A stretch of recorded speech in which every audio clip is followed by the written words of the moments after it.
학교를 이해하고 나면 제일 중요한 건 학교의 그 문화, 분위기가 어떻게 흘러가는지 이해하는 게 중요한 것입니다.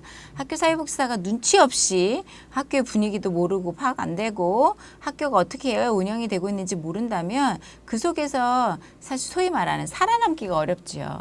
살아남기라는 표현이 좀 그렇긴 하지만 사실은 학교 안에 혼자서 일한다는 건 쉬운 일이 아니거든요. 그래서 보통 2차 세팅이라고 하는 그 지에서 근무하는 워커들이 정말 사회복지사가 너무너무 힘들고 지칩니다. 그런데 지치지 않게 하기 위한 가장 중요한 방법은 학교의 그 구성원들과 협력적인 관계를 맺는 것입니다.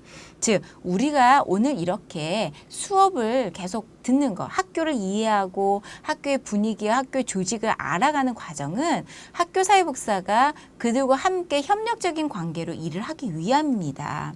그걸 제가 지금 표현으로는 살아남기 위함이다라고 표현을 했지만 사실은 어떻게 학교의 구성원들과 함께 협력적으로 일을 하느냐, 대등하면서도 협력적으로 일을 하느냐, 이것이 사실은 학교 사회복지사가 그 학교에서 소위 말하는 살아남느냐, 성공하느냐 가장 큰 관건이기도 합니다.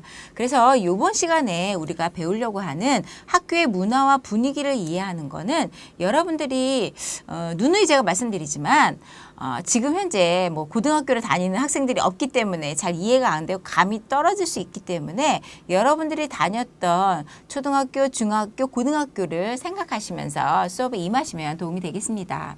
첫 번째, 학교라는 문화. 학교가 가지고 있는 독특한 문화? 당연히 있죠. 여러분도 여러분들이 소속되어 있는 조직의 문화 있지 않겠습니까? 맞습니다. 학교라는 곳은 대부분의 아이들이 소위 말하는 일상생활 속에서 많은 시간을 투여하고 있기 때문에 그 학교만이 가지고 있는 독특한 문화가 있습니다. 그 문화라는 것이 보통 우리가 생각하고 있는 어떤 그 공통된 생활 방식인 거잖아요. 학교도 사실은 학교 생활 속에서 존재하는 독특한 신념과 기대가 있다는 것입니다.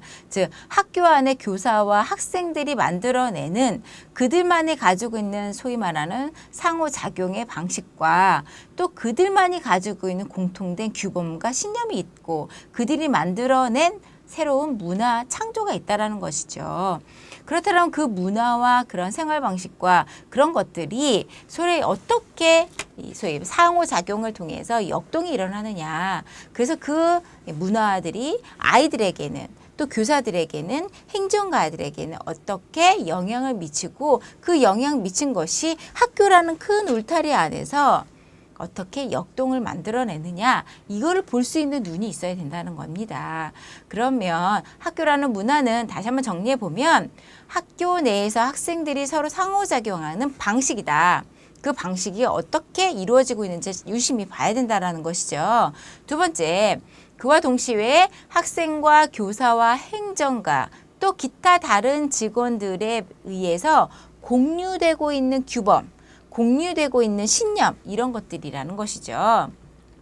학교의 문화 새롭게 만들어 보고 싶다라고 하면 내가 학생 혼자서 만들어낼 수 없다라는 거예요. 학생 전반 또는 교사들과 행정가와 이런 전체 학교 안에 소속되어 있는 구성원들이 새롭게 만들거나 이것이 꾸준히 그렇게 만들어서 하나의 문화로 완성될 수 있다라는 거죠.